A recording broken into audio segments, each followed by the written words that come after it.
네, 감사합니다. 이 수요일 많이 참석해 주셨네요. 예. 목사님, 우리 함께 공동기도 위해서 우크라이나 사태도 말씀하시고 두고 온 우리 조국 선거 말씀도 하셨는데 정말 기도가 많이 필요한 것 같습니다. 우크라이나 사태 그냥 그 나라 전쟁 사건으로 생각하시면 안 됩니다.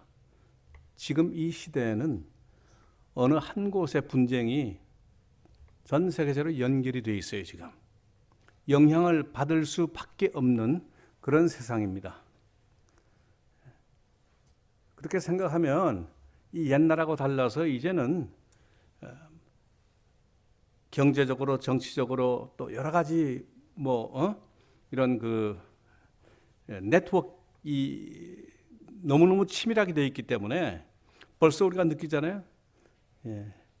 당장 가스 넣으러 가시면 느끼세요, 여러분들.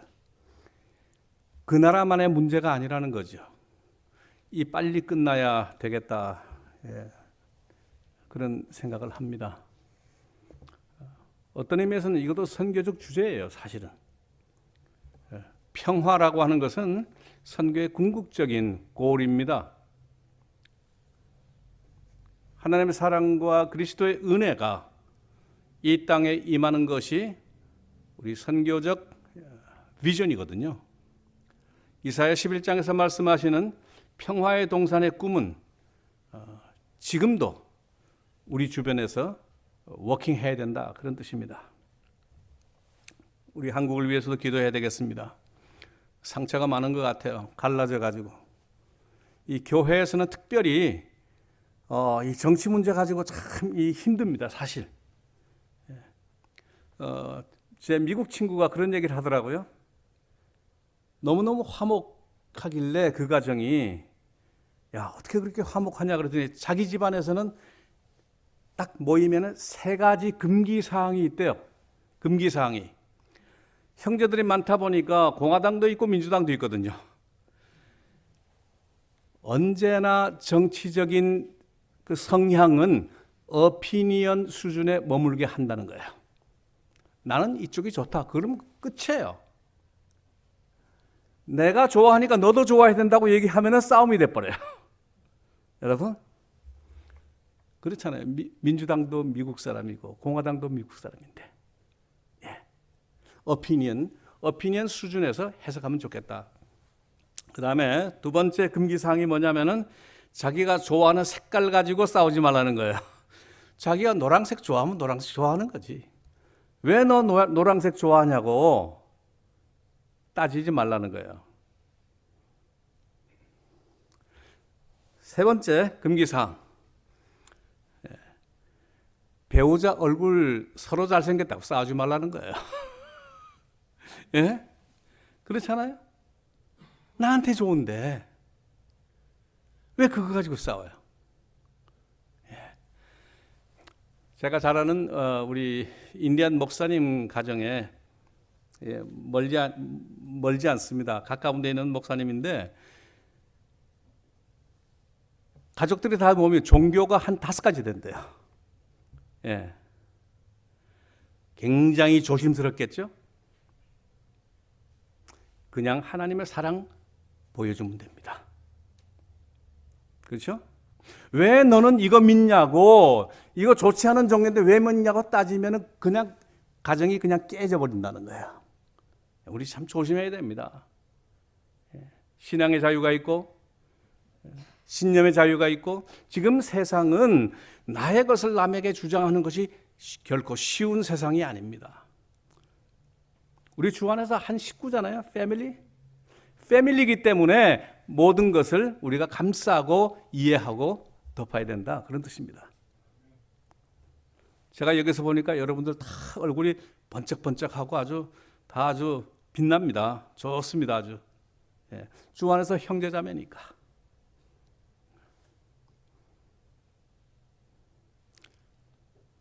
그래서 교회를 extended family라고 얘기합니다.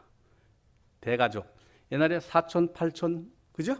함께 살아가는 교회가 이 패밀리, 익스텐디드 패밀리의 느낌을 가지고 있다 그러면 그 교회는 좋은 교회입니다. 그런 교회 되시기를 주의 이름으로 축원합니다. 지난 수요일 첫째 집회는 선교는 하나님의 일이라고 말씀드렸습니다. 사실은 굉장히 중요한 주제입니다. 그것은 인간의 일이 아니라 하나님의 일이라는 거죠. 근데 뭐 십자가를 들고 가고 말씀을 들고 가고 하면서 이게 하나님의 일이라고 했지만 오늘 우리 앞에 놓여져 있는 그 열매 또 그 결과는 결코 순조롭지가 않아요. 하나님의 일이라고 했으면서도 나의 생각으로 했다는 거죠. 그게 문제죠. 하나님의 일은 하나님의 일답게 하는 겁니다. 아브라함을 부르시던 모습에서 또 모세를 부르시던 모습에서 요나를 부르시던 모습에서 선교는 하나님의 뜻이고 하나님의 일이라는 것을 가르치셨습니다. 우리는 도구예요. 도구는 뒤에서 잡고 있는 주인에 따라서 손에 따라서 움직이는 것뿐이에요. 요나는 니느웨 사람들을 싫어했지만 하나님은 그렇지 않다는 거예요. 내가 미워하는 그 사람을 하나님이 좀 미워해 주셨으면 좋을 텐데 그렇지 않다는 겁니다. 하나님은 모든 백성을 사랑하십니다. 선교하는 마음은 그것을 깨닫는 것이 먼저입니다, 여러분. 그렇지 못한 경우가 많았기 때문에 오늘 선교지마다 힘든 일이 많습니다. 하나님이 일을 한다고 갔으면서도 내 생각 가지고 했던 것 때문에 입은 상처고 아픔이죠. 하나님께서는 내가 싫어하는 사람까지 좋아하신다고 하는 것, 바로 그것 자체가 선교의 동기가 됩니다. 그것 때문에 선교하는 거예요, 사실은. 하나님께서 사랑하시니까. 지난주에 말씀드렸죠? 나도 하나님의 자녀고 그 사람도 하나님의 자녀라고 한다면 우리는 천수가 멀지 않다. 그런 얘기입니다. 우월이 없죠, 거기서는. 근데 우리는 나도 모르는 사이에 내가 복음을 먼저 받았기 때문에 우월감에 빠져 있을 수 있어요, 그거. 이스라엘 백성이 그래서 책망받은 거예요. 주이시 퍼티큘러리즘이라고 제가 말씀을 드렸어요. 그것을 극복하지 못하면은 우리는 선교할 수 없어요. 차라리 안 가는 게 낫습니다. 그래서 오늘 말씀은 선교는 올바른 눈이라는 제목으로 붙였습니다. 어떻게 좀 모호하게 들릴지 모르지만 이 뜻을 이해하시면 좋겠습니다. 직접적으로 이런 일을 해야 됩니다. 저런 일을 해야 됩니다. 좀 디테일한 방법 얘기하면 좋겠지만 그것보다 더 시급한 일이 있다 그런 얘기예요. 여러분 누가 낯선 사람이 와서 무슨 얘기하면 금방 믿습니까, 여러분? 분명히 그 사람은 좋은 일이라고 생각해서 나한테 얘기하는데 여러분들이 그래요? 하고 믿고 그 사람 따라갑니까? 안 그렇죠? 여러분 판단하셔야 될 거 아니에요? 진짜 믿을 만한 사람인지 이 사람 얘기가 올바른 얘기인지 알 수가 없잖아요. 어떻게 알아요? 우리가 복음을 전하기 전에 먼저 가장 중요한 하나의 단계가 필요한데 그것이 뭐냐면은 믿을 수 있는 관계가 되는 것이 먼저입니다. 그죠? 믿어야 따라가지. 믿어야. 이걸 우리 문화 인류학이나 또 사회학 개념에서는 레포라고 얘기합니다. 레포. 신뢰할 수 있는 관계가 먼저라는 거예요. 우리 교회 안에서도 그런데 뭐. 하물며 교회 밖을 향해서 우리가 이런 관계를 맺지 못하면은 선교 어렵습니다. 제가 참 마음 아픈 이 보도를 제가 봤어요. 지금 한국에 이 교회에 대한 사회에서 바라보는 눈이 곱지 않다는 거예요, 지금. 교회 안에 있는 사람들은 약 70%가 교회 좋다는 거예요. 그 얘기는 뭐예요? 나머지 30%는 비판적인 생각을 가지고 있는 거예요. 지금 교회 안에서조차. 근데 바깥에서는 어느 정도냐면 약 20%만 교회 괜찮지. 나머지 80%는 아니라는 겁니다, 지금. 최근 통계입니다, 이게. 신뢰가 깨졌다 그 얘기예요. 내가 지금 말씀하는 래퍼, R-A-P-P-O-R-T, 래퍼라고 하는 이 불어에서 온 말인데요. 믿을 만한 관계냐 아니냐 그걸 먼저 따진다는 거예요. 지금 선교지에서는 그것 때문에 지금 어렵습니다. 하나님의 도구로서 방문했던 선교사 또 선교 활동이 상처를 줬거든요.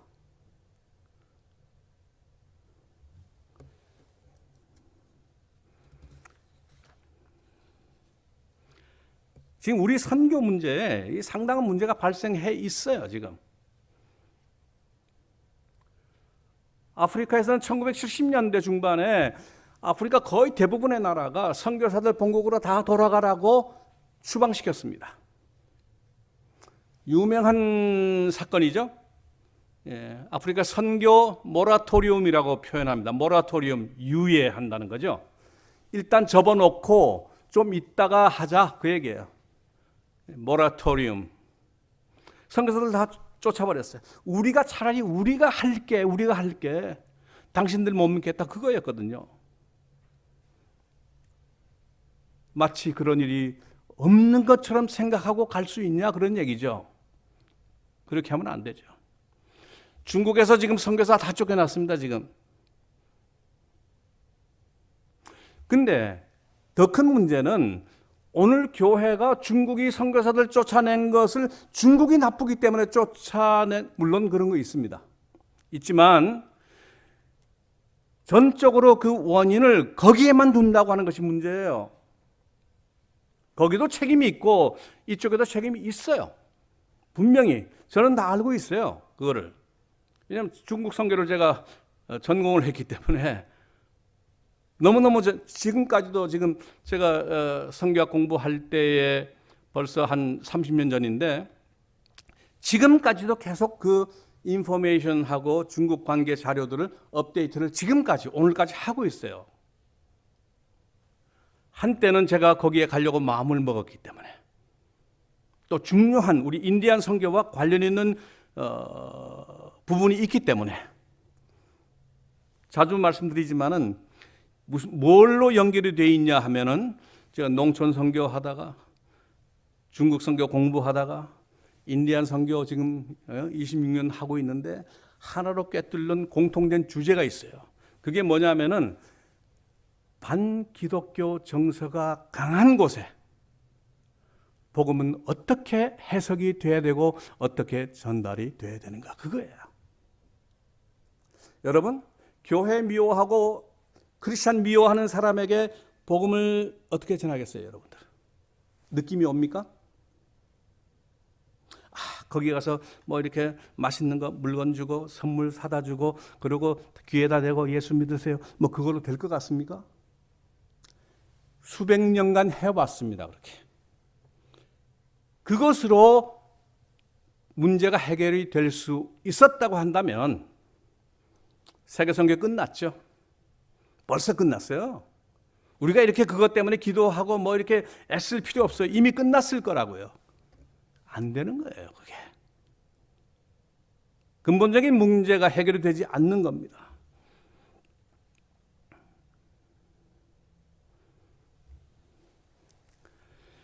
그래서 제가 존경하는 선교학자 중에 LA 풀러 신학교에 있다가 지금은 인디아나 리타이어하고 인디아나에 가 계신 윌버트 쉔크라고 하는 박사님이 계세요.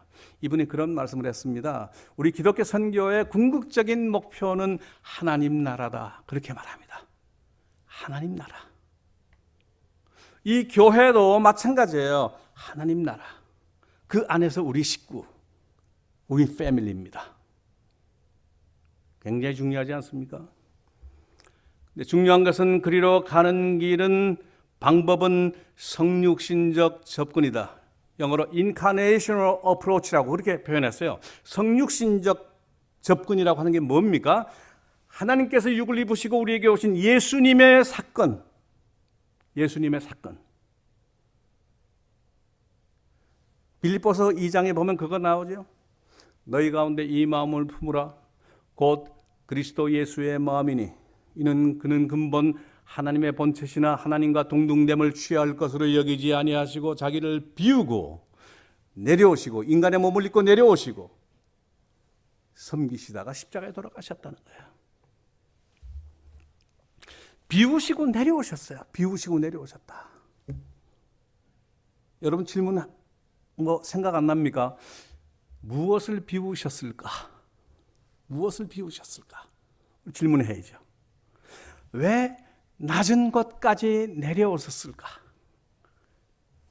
3년 마지막에 일을 하기 위해서 30년을 배우셨어요. 준비하시고. 우리 기독교 선교의 핵심적인 교훈이 그 속에 있습니다. 우리는 뭘 할까 이 걱정을 하고 있는 거예요. 지금 뭘 해야 되는데, 하기는 해야 되는데 그 생각, 예수님은 3년 위에서 30년 배우셨어요. 그것이 저는 그렇게 해석합니다. 래퍼를 만드는 거예요. 신뢰 관계를 만들기 위해서. 그동안에 제자도 불러 모으시고 그동안에 인간의 것들을 배우셨어요. 율법도 배우시고 유대 지방의 삶의 방법도 배우시고 모든 것을 배우셨어요.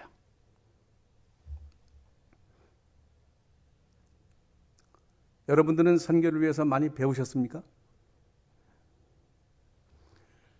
제가 이건 하나님의 일입니다. 올바른 눈을 가져야 됩니다. 올바른 눈 속에는 바로 이 신뢰관계, 래포가 포함이 되어 있어요. 굉장히 중요한 얘기죠. 뭐 그런 것 말고 직접 가서 뭘 하면 좋겠다고 생각하시는 분들이 있습니다. 그것을 위해서 그러는 거예요. 그것을 위해서. 서로 눈만 쫙 봐도 통하면은 그냥 밥 같이 먹고 모든 일 다 돼요. 그런 관계가 딱 형성이 되면, 서로 믿으면 오히려 상대방이 먼저 요구할걸요. 이거 좀 가르쳐 달라고. 복음서 얘기는 많이 들었는데 내용을 모르니까 좀 가르쳐 달라고. 자기들이 먼저 얘기할 거라고요.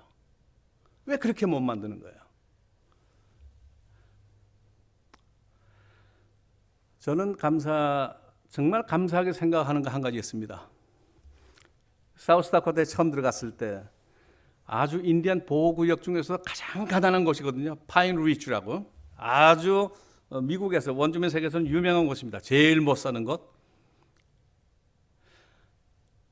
불행인지 다행인지 미국에 와서 제가 공부해 본 적도 없고 한인교회에서 목회만 하다 갔는데 영어가 뭐 되겠어요? 뭐 책 읽는 거 정도 했죠. 책 읽는 거. 근데 무슨 얘기를 하면 이게 들리질 않으니까 참 힘들더라고요. 이 사람은 선교사가 딱 오면 그 다음날 뭐 할지 알아요. 수백 년간 체험했으니까 다음날 뭐이라고 하겠지. 그 다음날은 또 뭐 바이블 스터디 하자 그러겠지.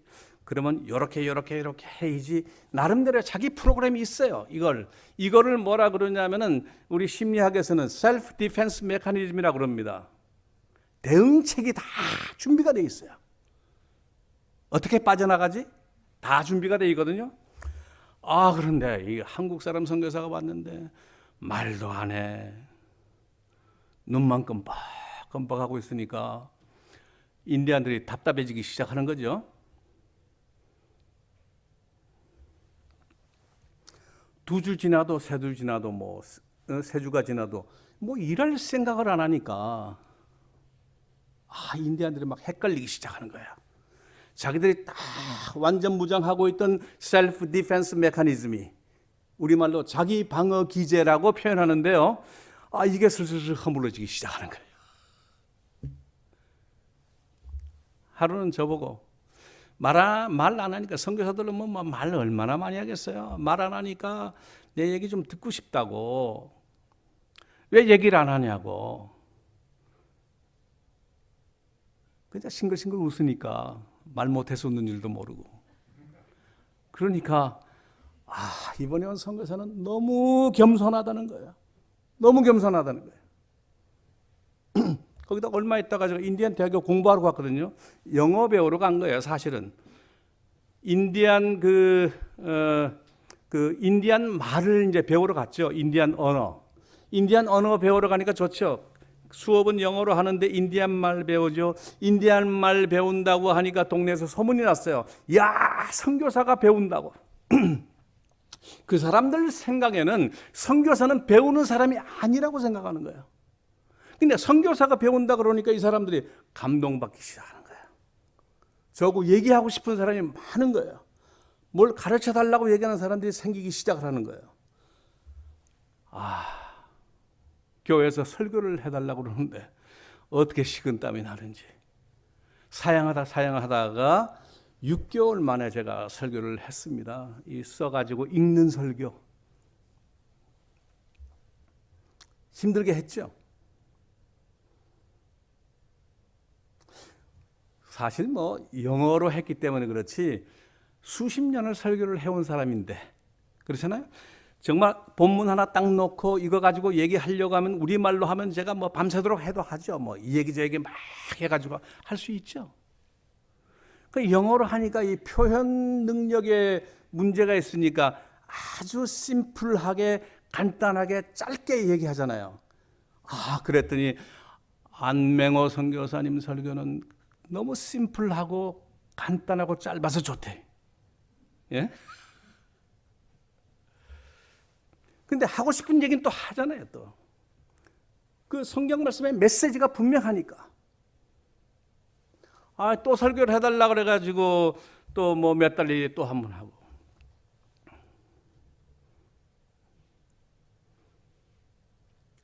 학교에서 공부는 계속 하면서. 바이블 스터디를 제가 1년 9개월 만에 했습니다. 인디안촌에서. 어느 정도 이제 하도 해달라 그러니까 내가 하겠다고 얘기한 적 없어요. 이 사람들이 해달라 그런 거지. 래퍼가 생긴 거예요. 제가 인디안 대학에서 공부를 하면서 첫 학기에는 인디안 말 배우고 뮤직 앤 댄스 배우고 자기들 문화 배운다고. 그 다음에 세 번째 학기에 가서 아무래도 내가 얘기를 해야 되는데 이거 좀 이 두려움을 좀 없애는데 뭐가 좋을까 하다가 스피치 클래스를 제가 들어갔어요. 스피치 클래스 딱 들어가니까 좋은 게 교과서 봐야 되니까 리딩 해야죠. 강의 들어야 되니까 리스닝 해야죠. 거기다가 스피치 해야 되니까 원고 써야죠. 나중에 딜리버리 해야죠. 네 가지를 한 클래스에서 하는 거예요, 이게. 근데 한 가지 달라진 건 뭐냐면은 해달라 그러면 그전에는 못한다고만 얘기했는데 한 학기를 딱 하고 나니까 안 시키나? 틀릴 때 틀리더라도 한 학기 동안 클래스에서 해보니까 할 것 같더라고요. 그 다음부터는 했죠. 제가 첫 시간에 말씀드렸죠. 그 사람들한테. 백인 선교사님 한 5분, 인디안 한 10명 해가지고 주일 아침에 바이블 스터디를 하는데 여러분들이 하도 해달라고 그래서 내가 하지만 내가 말을 잘 못해서 내가 참 힘들다. 준비도 시간 많이 해야 되고 힘든데 이거 내가 영어 못하는 게 내 책임이냐? 응? 하나님께서 창세기 11장에서 바벨탑 사건에서 일을 저지르시는 바람에 그래서 그런 거지. 우리 말이 달라진 거지. 응? 옛날 아주 그 옛날에는 어느 한 가지였다는데 그때 만났으면 좋을 걸. 그런데 내가 영어를 잘 못하지만 여러분들이 만약 내 영어 못한다고 웃는다든지 수근거린다든지 그럼 난 그날로 끝내니까 그렇게 알아라. 내 말이 좀 둔해도 여러분들이 언어의 장벽이 한번 허물어진 기적이 있었지 않냐? 사도행전 2장 마가의 다락방에서 여러분들의 마가의 다락방에 올라가는 그 마음이 된다면 어설픈 내 영어도 이해가 될 거라고 그랬더니 전부 아멘 하더라고요. 그러고 시작했습니다, 제가. 은혜롭게. 인디안 목사님이 제일 은혜 받더만 보니까. 예? 그러니까 서로가 이게 마음이 통하면 아까 얘기한 용어로 하면 래퍼가 만들어지면요. 그 뒤에 문제는 그냥 가는 겁니다. 뭐 할까 염려하지 마세요. 선교하러 가서 뭘 할까 염려하지 마세요. 서로 딱 먼저 패밀리가 되는 게 중요하죠. 래퍼가 생기는 게 중요하단 말이에요. 그러면은 그 뒤에 문제는 너무너무 쉽습니다. 우리 교회도 그렇잖아요. 서로 간에 목사님, 장로님, 우리 집사님, 권사님, 교인들 서로가 이 패밀리 마음으로 느끼기 시작하면 그 다음부터는 말이 필요가 없잖아요.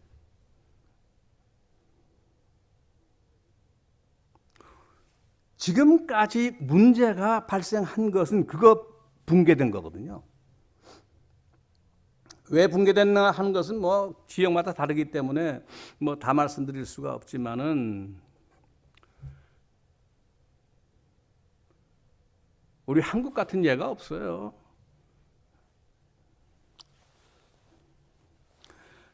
선교사 성경 들고 들어가는 선교사가 왜 총칼을 가진 군함을 타고 들어갑니까? 예?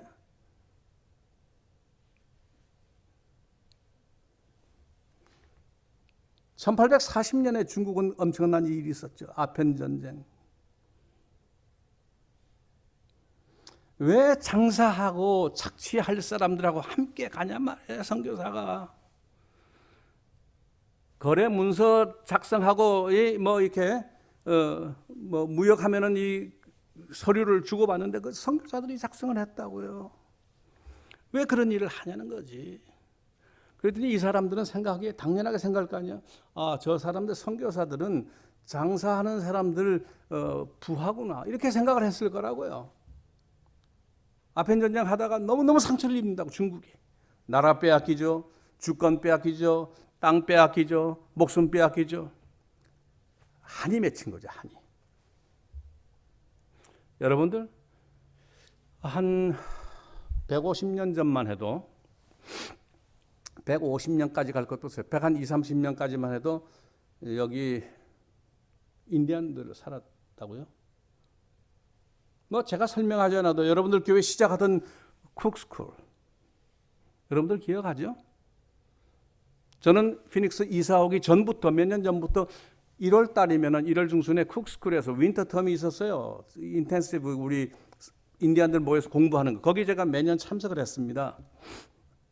쿡스쿨에 기숙사에서 자면서 일주일 공부하고 또 가고 그렇게 했어요. 그 당시만 해도 우리 한인 뭐 비즈니스가 굉장히 작았죠. 예. 지금은 여러분들이 여기에 이런 좋은 교회를 만들어 놓고 계시지만 그 사람들 지금 여기 없잖아요. 그 사이에 무슨 일이 있었을까? 한 번쯤은 생각할 필요 있습니다.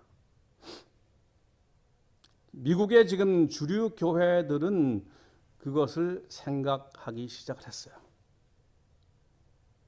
2000년에 미국 정부가 잘못했다고 고백을 합니다. 2000년 9월 8일 내무부 산하에 있는 BIA, Bureau of Indian Affairs, Associate Secretary, 아마 차관급 차관 정도 될 것 같아요. 그 뷰로의 이제 보스죠. 이 사람이 나와가지고 케빈 가버라는 사람이 나와서 175주년 기념 행사에 나와가지고 축하를 해야 되는데 축하를 할 수가 없다. 지난 175년을 되돌아보니까 우리가 여러분들에게 너무 큰 상처를 줬기 때문에 축하를 못하겠다. 대신 사과를 하겠다고. 이런 잘못 저질렀고 예를 들면 이거죠. 하지 않아야 될 일, 고백을 몇 가지를 했어요. 독한 술을 공급해가지고 여러분들의 몸과 정신을 파괴했고, 마약을 공급해가지고 여러분들의 정신을 혼미하게 했고, 때로는 병균을 여러분들에게 전달해가지고, 겨울에 되면 파카 같은 거 주잖아요. 이 병균을 묻혀준 거죠. 여러분들을 죽였고, 미국 정부가 그렇게 고백을 했어요. 지금도 그 문서 그대로 정부 문서로 남아 있습니다. 그러면서 사과를 합니다. 인디언들에게. 그런 일,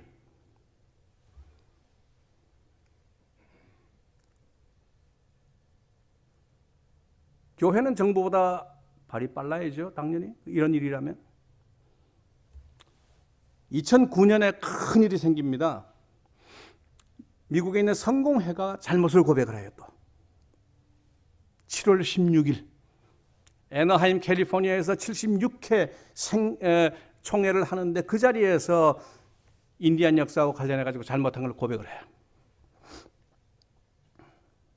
우리는 지금 어떻게 전도할까를 생각할지 모르지만 지금은 그 전 단계 준비가 지금 이루어지고 있다고 하는 말씀을 제가 드리는 거예요. 이거 해야 됩니다. 그 얘기하는 거예요, 지금. 바로 7월 다음에 8월 달에 연방 상원에서 엄청난 일을 하죠. 인디안 역사와 관련해 가지고 우리 미국 정부가 잘못한 게 너무 많다. 미국 정부가 이 미국에 있는 인디안들에게 역사적 고백을 하고 잘못을 사과하기로 상원에서 결정을 합니다. 8월 24일인가 뭐 그래요. 중요한 건 뭐냐면은 그 비를 안건을 상원에 올린 사람이 샘 브라운백이라는 사람인데요. 이 사람이 캔사스 출신 세니터입니다. 공화당 의원이라고요. 보수적인 공화당 의원인데 공화당 의원이 이 비를 내니까 안건을 내니까 민주당이 전체가 오케이 하고 붙어버렸어요. 공화당이 부분적으로 합류하니까 통과가 돼버린 거죠. 만일 아마 민주당에서 했으면 안 되지 않았을까 그런 생각을 해봅니다만은 공화당 샘 브라운백 이 사람이 하니까 된 거예요. 거기서 큰 하나 깨달음을 제가 얻었습니다. 보수적인 생각을 가지고 있는 사람이 마음이 열리게 되면 역사는 변한다는 거예요. 여러분 믿습니까? 예, 우리가 보수적인 생각을 가진 사람이 마음이 열리게 되면요, 우리 주변의 역사는 변하게 돼 있어요. 이거 중요한 겁니다, 여러분.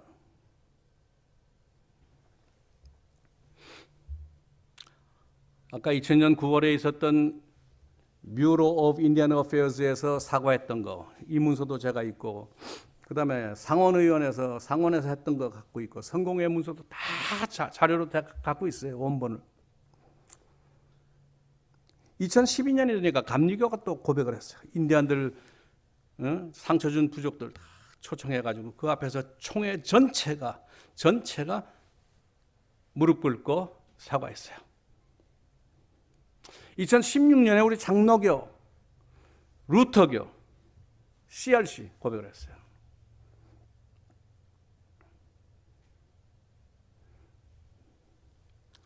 그때부터 인디안들이 함께 부둥켜 안고, 예? 축하를 하는 것이 아니라 부둥켜 안고 울면서 서로 친교를 하는, 예, 그런 일이 발생 지금 하고 있어요. 지금 그게. 근데 우리가 잘못하면은 그런 아주 거대한 지금 전환이 이루어지고 있는데 우리도 거기에 합류를 해야 사실은 순서가 맞는 거예요. 거기서는 그렇게 하는데 우리는 딴 일을 할 수 없잖아요. 우리는 잘못한 거 없는데 여러분들은 잘못한 거 없어요? 어떤 사람 그런 얘기합니다. 아, 그때 잘못한 그 사람들은 다 죽고 없는데, 미국 사람들 중에서 그런 사람이 있어요. 교회의 역사성을 부정하는 거죠. 그 당시에 잘못한 교회는 잘못을 저지른 책임이 있고 오늘의 교회는 그 문제를 해결할 책임이 있는 거예요. 왜? 그때 그 교회와 지금 이 교회는 같은 교회이기 때문이에요. 주님의 몸된 교회이기 때문에 그렇습니다. 그렇기 때문에 여러분들은 먼저 마음속에 우리 기독교 선교가 뭘 잘못했나를 생각해야 된다는 거죠. 우리가 하는 일이 모든 것이 정당하고 잘한 것으로 생각하기 때문에 오늘 선교는 어려운 겁니다. 그래서 총회를 할 때 미국 장로교, 감리교, 성공회 뭐 이런 교단들은 총회 자리를 예를 들어서 피닉스에 총회를 한다. 예를 들어서 피닉스에서 한다 그러면은 몇 년 전부터 스타디를 해요. 그 지역에서 있었던 과거의 잘못된 역사, 원주민들이 무슨 일로 눈물을 흘렸는가 다 사를 해가지고 기도 제목으로 내놓고 합니다. 지금도 그렇게 하고 있어요. 그러니까 가는 곳마다 감동이죠. 가는 곳마다 감동이죠.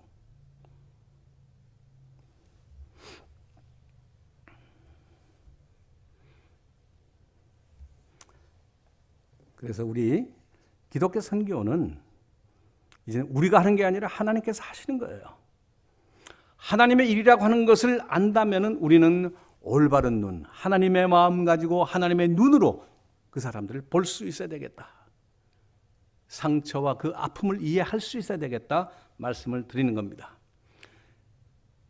그래서 제가 아까 윌버트 쉔크 박사가 했던 얘기, 기독교 선교의 궁극적인 목적은 하나님의 나라고 그리로 가는 길은 예수님의 성육신의 방식이어야 한다고 말씀드리는 것은 그런 뜻입니다. 굉장히 중요한 게 있죠. 예수님은 철저하게 어떻게 하셨는가, 어그레시브하게 하시지 않았어요. 예수님은 십자가에 달려 돌아가시는 거 봐요. 그 다음에 부활 사건부터는 하나님께서 하시는 거예요. 직접 이렇게 세우시고 사람들 무릎 꿇게 하시고 주라 시인하게 하시고 거기다가 하나님께 손 들고 찬양하고 영광 돌리게 하셨다.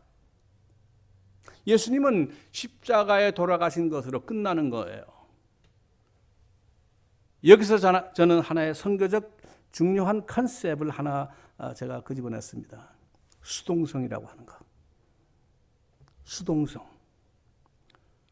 능동적으로 너무 막 밀어붙이면서 하는 선교는 이제는 안 된다는 거예요. 이런 상황 속에서는 수동적이어야 한다는 거예요. 그 사람들이 감동받고 우리를 초청하게 하고 그 사람들이 감동받아가지고 우리에게 요청하게 우리는 기다려야 된다는 거예요.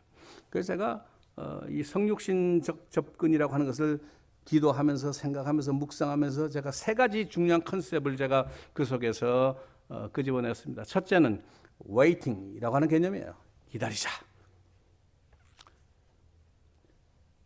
waiting 그러니까 그냥 가만 기다리는 게 아니에요. 아무것도 하지 않는 게 아니에요. 그 사람들과 레포를 형성하기 위해서 일은 하는 거죠. 그러면서 기다리는 거예요. 섣불리 가르치려고 하면 안 돼요. 가르치려고 하면 안 돼요. 그 사람들 이미 알고 있어요. 다. 두 번째는 learning. 제 경험이죠. 인디안촌에 가서 러닝하고 웨이팅하고 러닝하는 동안에 이 사람들이 벌써 준비가 되는 거예요. 지금. 세 번째가 sharing. 사도행전 2장 마지막에 먹을 거 함께 나누는 이 패밀리의 모습. 이걸 하나로 묶어서 세 가지 기억하세요, 여러분. waiting, learning, sharing. 이걸 합쳐가지고 한마디로 제가 붙인 이름이 패시비티라는 겁니다. 수동성. 공격적으로 하는 것이 아니라 수동적으로 하는 그 선교가 지금 이 시대는 맞는 겁니다. 사실은 우리 기독교 선교 교과서 찾아보면 이 얘기가 안 나오거든요.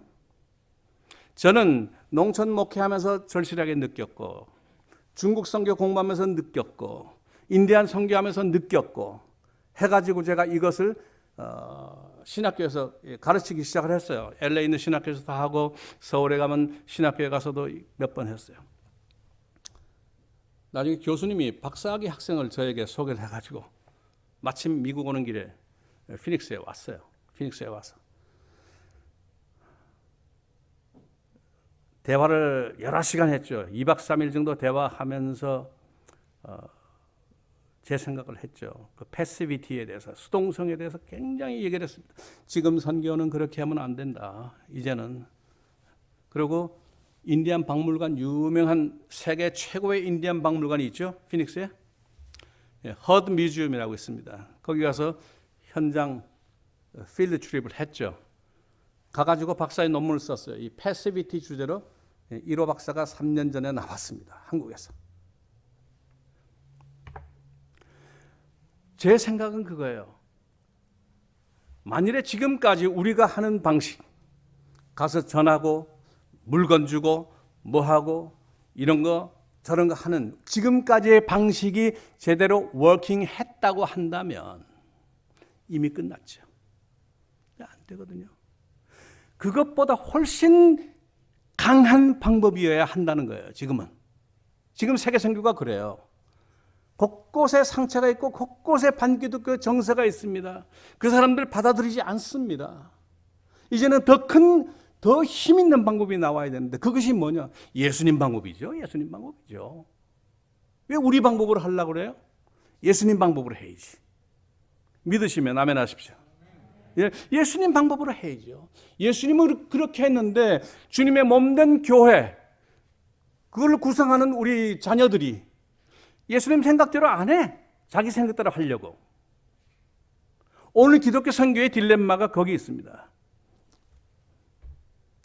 1900년도 시작될 때 엄청난 아주 꿈을 가지고 있었습니다. 기독교 선교계가.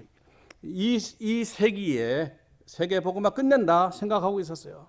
그리고 1910년에 에딘버러에서 선교대회가 있었습니다. 전 세계 훌륭한 그 선교사들 또 학자들이 모여서 해야 곧 이제 세계 복음화 끝난다. 우리 그 일을 위해서 기도하고 나가자 이렇게 했어요. 4년 뒤에 전쟁 터졌어요.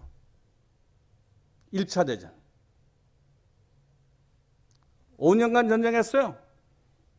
기독교 국가들끼리. 그 아름다운 꿈 산산이 부서지고 말았어요. 어떻게 해야 돼요? 그때부터 선교 개념이 바뀌기 시작을 했어요. 평화란 말이 들어오기 시작을 했고, 생태 환경 문제가 들어오기 시작했고, 지금 우리 한국 교회는 잘 모르고 있지만 지금 세계 선교의 브레인들이 얘기하는 것이 무엇이 어떻게 돌아가고 있는지에 대해서 우리가 조금 알아야 돼요.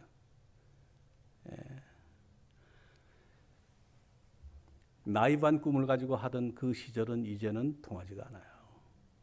좀 더 센 것이 나와야 되는데 그것이 바로 예수님의 방법, 바로 성육신적 방법이라고 하는 것을 제가 말씀드리는 겁니다. 성공과 실패가 바로 눈에 달려 있습니다. 오늘 말씀은 그런 의미에서 굉장히 중요합니다.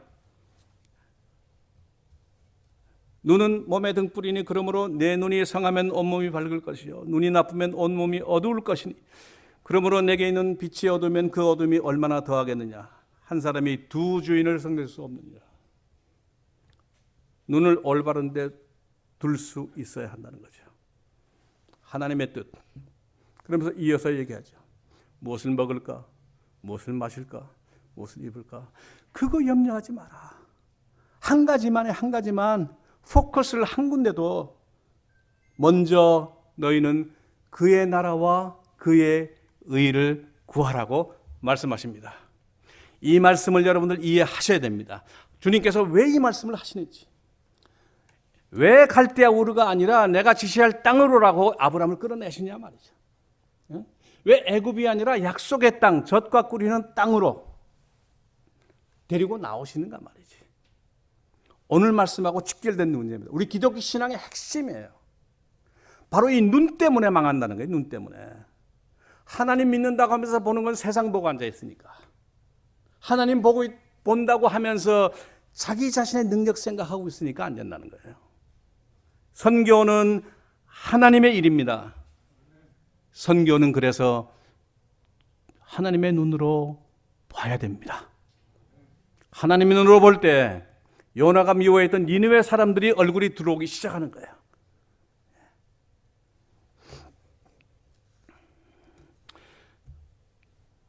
시간이 많이 가는데 빨리 마치겠습니다.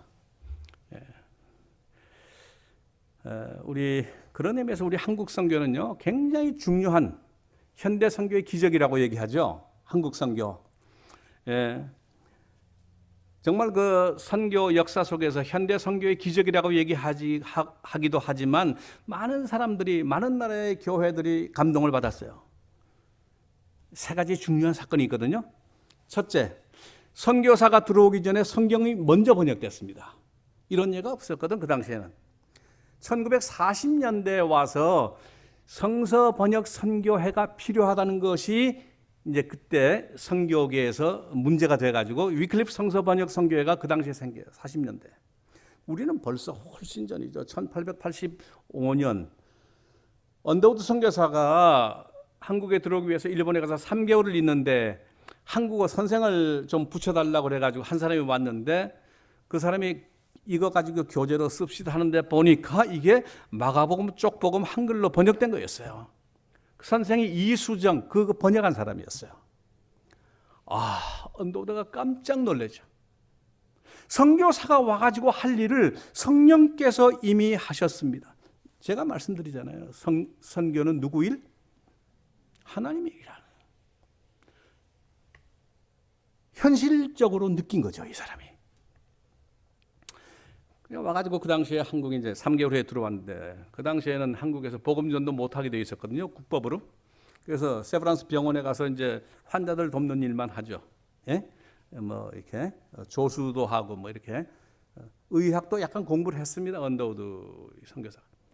그 돕다가 정동 집에서 이제 퇴근해가지고 하늘을 쳐다보면서 언제나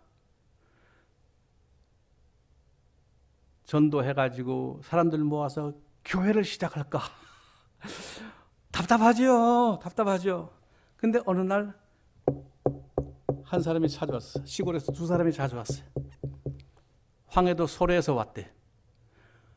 선교사님 계십니까? 예, 들어오시죠. 어디서 오셨습니까? 예, 황해도 소래에서 왔습니다. 송천, 우리말로 소래. 예, 우리 소래에 교회가 있습니다.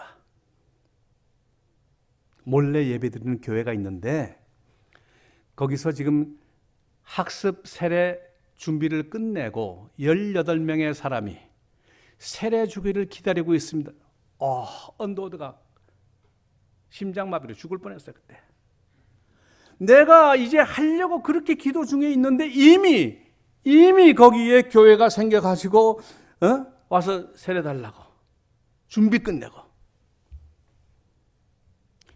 기록이죠. 우리 기독교 선교 역사 기록이죠. 여러분 자랑스러운 기록을 가지고 있습니다. 우리 한국교회. 마지막 한 가지 더. 우리는 하면 3개는 해야 되네. 3-4번. 1907년도가 우리 한국 기독교가 장로교가 이제 독립을 합니다. 독노회. 사실 지금으로 따지면 이제 뭐 총회죠. 총회인데 규모가 이제 크지 않으니까 독노회라고 표현을 했어요. 그때 신학교 졸업생 7명을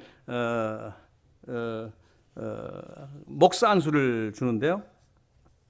서경조, 이기풍, 길선주, 방기창, 한석진, 송인서, 양전백.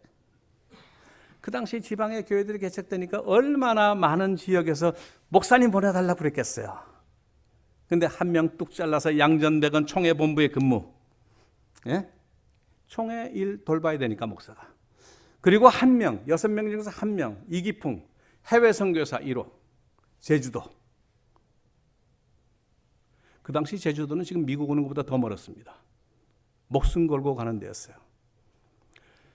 첫 번째 목회자를 세우던 교회가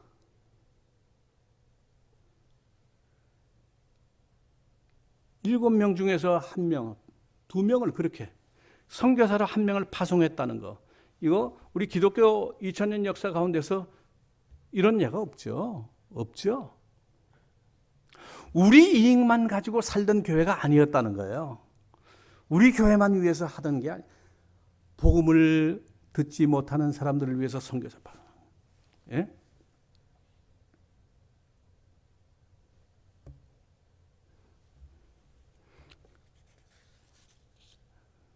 자랑스럽지 않아요, 여러분? 그런 것 때문에 지금 여기까지 와 있는 거예요, 지금. 그 교회하고 지금 교회가 다른 게 아니라는 거예요. 여러분, 열방교회 뿌리 거기 있습니다. 믿으시면 아멘 하십시오. 오늘 제가 준비해온 거 절반을 제가 다 못하네요. 예, 절반을 못하는데 또 기회가 있으면 다음에. 제가 열방교회 오면은 하도 설교를 여러 번 해가지고 언제 무슨 얘기를 했는지 제가 몰라요. 예.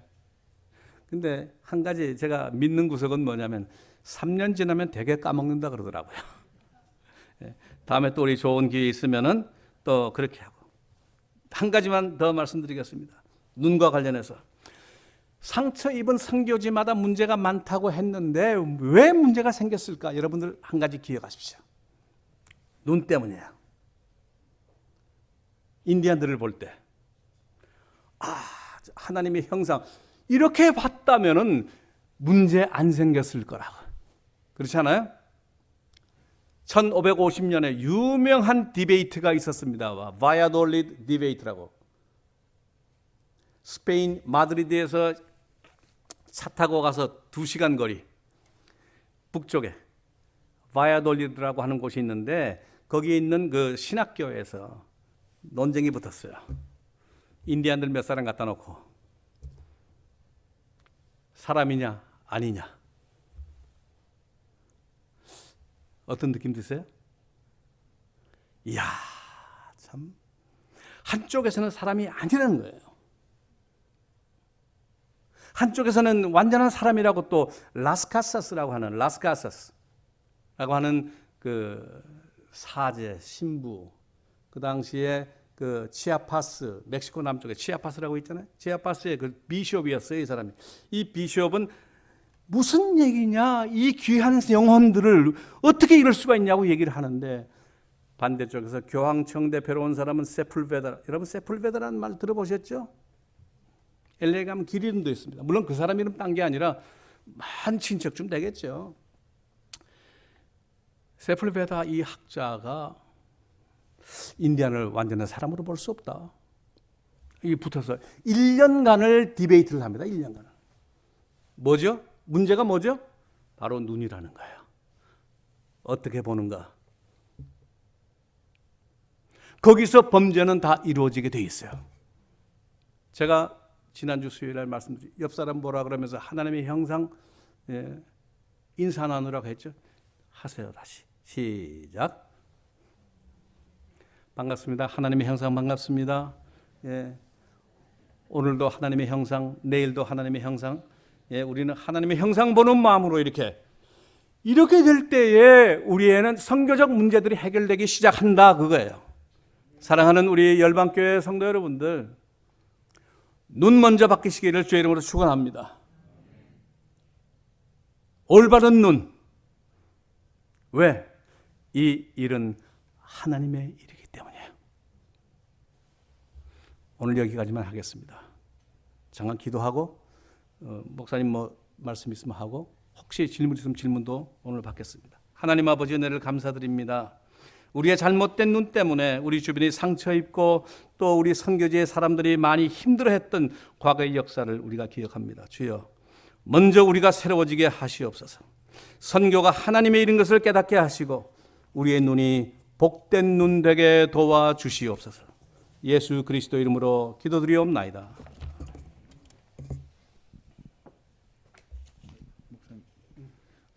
질문이 혹시 있으시면 한두 가지 정도만 받겠습니다. 우리 목사님이 지금 다른 지역에서 강사로 이렇게 오신 게 아니라 우리랑 같이 지금 계시기 때문에 언제든지 더 질문할 수 있거든요. 그러나 이제 한두 개 정도 혹시 있으면은 손을 홍대 장로님 원하시면 뭐 한 12시까지 해도 돼요. 앉아서 말하겠습니다. 예, 좋습니다. 이야기가 지금 나오는 겁니까? 지금까지 이제 목사님께서 말씀해 주신 것은 기독교의 선교 역사 히스토리와 그게 히스토리지만은 방법론적인 면에서 이제 말씀을 하신 것 같이 제가 그렇게 알아듣기는 들었는데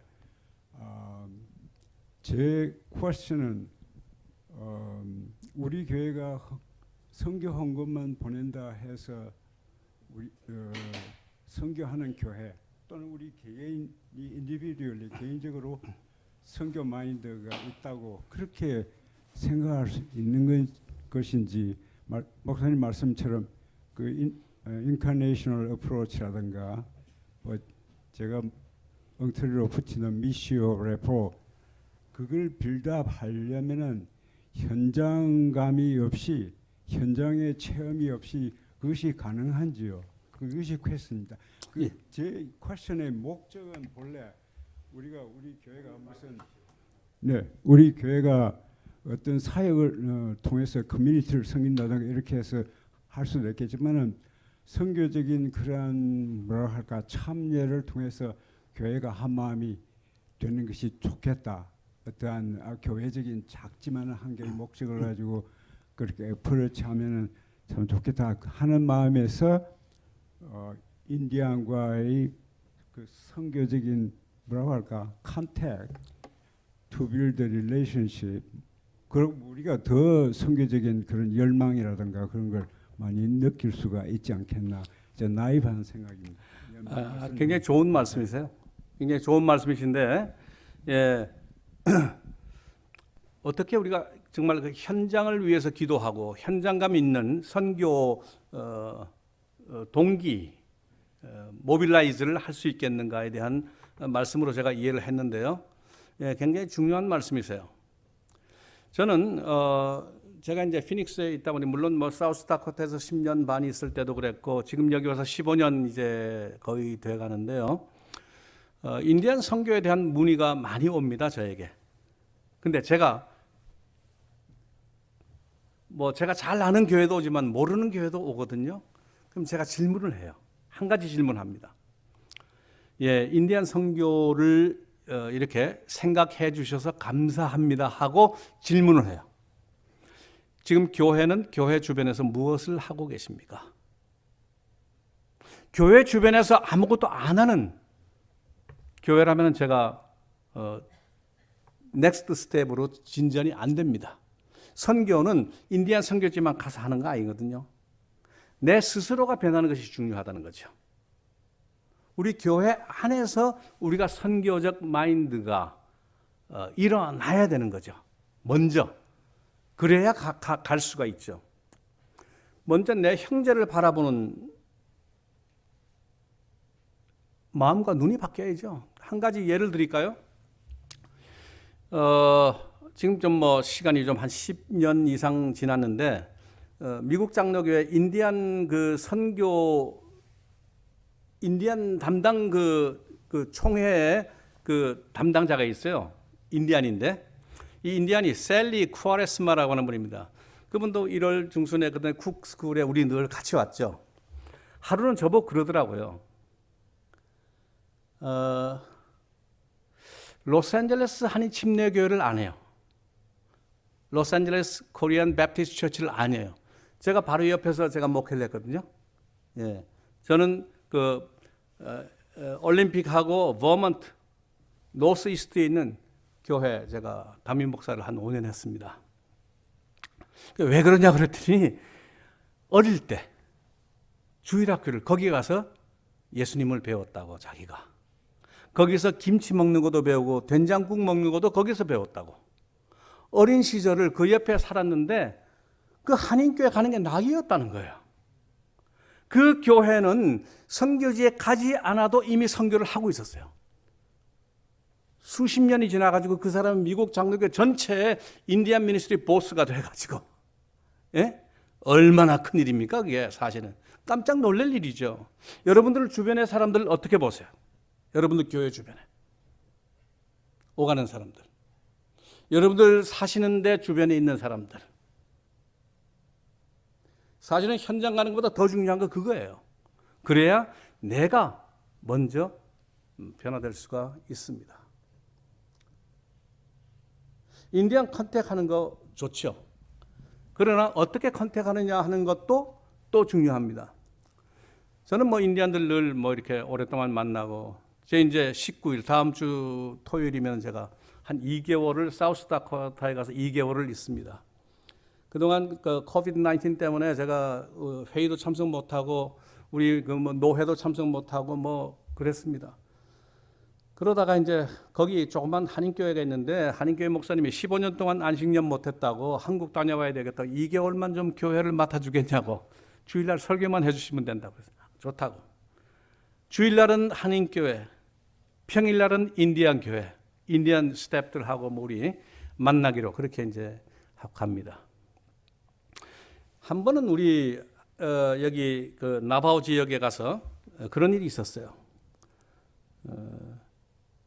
나바오 지역은 뭐 워낙 크기도 하지만 LA가 가깝기 때문에 교회들이 많이 옵니다. 한 번은 제가 남가주 사랑의 교회 인디안 선교 훈련을 시켰을 때 한 해는 10군데 지역을 선교를 갔어요. 10군데 지역 가면서 평균 한 지역에 60명이 갔습니다. 몇 명이에요, 그러면? 600명 정도 갔어요. 그 당시에. 그러니까 나바오 지역에 있는 교회들은요, 한인교회를 잘합니다, 아주. 뉴욕에서 한 25명 이 비전 출입을 와가지고 공부하고 허드 뮤지엄 당연히 갔죠. 그건 뭐 필수 코스니까 올라갔어요. 1시간 동안 듣자 우리가. 여러분들 얘기하지 말고 우리가 듣는 시간이었으면 좋겠다고 제가 그랬어요. 하도 한국 사람들이 이게 너무 액티브하기 때문에 조금 절제시키느라고 그랬어요. 1시간 인디안 목사님이 막 그 인디안 선교 현황에 대한 얘기를 했어요. 하고 난 뒤에 마지막에 질문 있으면 하라고 그러시더라고요. 근데 질문이 뭐가 나왔냐면 한인교회를 만난 경험이 있습니까? 많죠. 여기는 LA가 가까워가지고 한여름이면 뭐 왔다 가면 또 오고 또 오고 또 오고 여름 내내 그런다는 거예요. 그러면 한인교회를 자주 만나시면 잘 아시겠네요. 한인교회에 대한 느낌이 어떻습니까? 인디안 목사님이 생각하는 한인교회는 어떻다고 생각하세요? 그랬더니 4가지를 얘기를 해요. 좋은 점, 나쁜 점. 얘기하더니 좋은 점 1가지, 나쁜 점 4가지 얘기하더라고요. 좋은 점. 한 번 했다 그러면 아주 열성적으로 한다는 거예요. 우리 한국 교회 뭐 잘 알잖아요. 열성적으로 한대요. 그 좋다는 거예요. 근데 문제 4가지. 첫째, 한국 교회는 툭하면 돈으로 환산한다는 거예요. 이거 얼마면 돼요? 돈으로 일을 하려고 한다는 거예요. 이 얘기는 무슨 얘기냐면 그 전에 해야 될 얘기가 있지 않냐. 래포, 아까 얘기하는 거. 래포가 있어야죠. 서로 신뢰가 관계가 만들어지지도 않았는데도 불구하고 자꾸 뛰어넘어가는 거예요. 2번째 뭐냐면은 좀 괜찮다 싶은 사역은 자기들이 독점을 하려고 그런다는 거예요. 그러면서 예를 드는 게 2가지. VBS하고 워십 프레이즈는 양보 못한다고. 자기 교회가 해야 된다 그런데요. 그러면서 인디안 목사님이 얘기하는 거지. 한 해는 단기 선교팀이 많이 와가지고 전부 다 한인교회들이 VBS를 자기들이 한다고 그래가지고 한여름에 VBS 6번 했다고. 아주 힘들어서 죽을 뻔했다는 거예요. 애들 모아야 되고 데리고 왔다가 데리고 가야 되고. 그 한국 교회는 뭐 양보하는 것도 있는데 양보 못할 게 마치 그것처럼. 3번째, 아마추어 실력 가지고 프로들 하는 흉내 낸다는 거예요. 아, 어떻게 나 뜨거운지. 예를 들면 페인팅 칠하는 거라든지 뭐 이런 거. 컨스트럭션 관련된 일 중요하거든요. 가보면 인디안 집들이 좀 허름하다 보니까 대충 해도 되는 걸로 생각을 하는 거예요. 그러면서 얘기를 하더라고요. 페인트 칠하는 거 연습하려면 자기 집에서 하지 왜 여기 와서 하냐 이거야. 이런 얘기. 4번째는 이러다가 한 2년 또는 3년 지나면 온다 간다 소리 없이 안 온대. 충격받았어요. 충격. 안 만나는 게 좋을 뻔했구나. 그런 얘기를 했어요. 여러분들이 이제 여러분들 입장에서 어떻게 하는 게 좋을까? 공부하시면 돼요. 먼저 공부를 하셔야 돼요. 준비를 하셔야 된다는 거죠. 아까 말씀드렸지만 허드 뮤지엄은 세계 최고의 원주민 뮤지엄입니다. 여러분들 아세요? 제가 우리 신학교, 제가 LA 우리 교단 소속돼 있는 미주 한인 장로회 신학교 있잖아요. 거기서 제가 한 15년 제가 파트타임 교수로 일을 했는데 필드 출입은 반드시 거기서 시작을 해요. 그러면 그 전과 before heard와 after heard가 달라요. 현장 보면 달라집니다. 공부를 해야 돼요. 제가 오늘 상당 부분 말씀을 드렸어요. 내용은. 오리엔테이션은 어느 정도 된 거라고 생각을 하고 여러분들이 인디안 선교에 대해서 좀 더 리얼하게 현장감 있게 느끼려면 한번 가시는 게 좋습니다. 언제든지 부르시면 저는 올 테니까. 예, 이 정도. 예.